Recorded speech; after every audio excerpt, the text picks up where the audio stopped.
yauwa don cin duro uwan mazajen nan namu yan iska. Wallahi da ma ina azumi da kun ji batu. To yau ga ruwa nake yi. Wa'annan mazajen masu idan sun auri mace su koma suna mata luwaɗi ta baya, suna cin ta baya. Duk yawancin matan auren yanzu duk yan iska ne, suna nan sun tara munafurci. Kuna nan duk ana ta kwakure muku ta kashi don kutumar ubanku. To Allah bai ce ai wannan auren ba, wallahi da wannan auren da za a dinga kwakure muku ta kashi, wallahi gwara babu.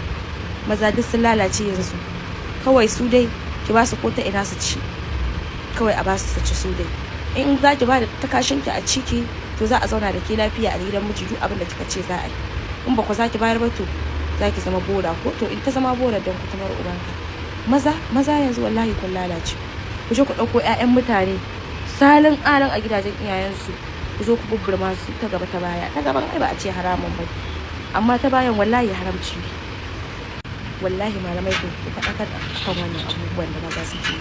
Ai su matan auren munafurci ne, ba za su iya fitowa su faɗa ba, su ce gashi abin da ake musu.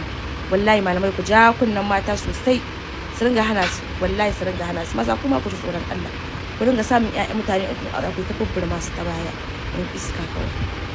Wallahi azumin Allah nan ku kiyaye kanku, wallahi Allah kawai.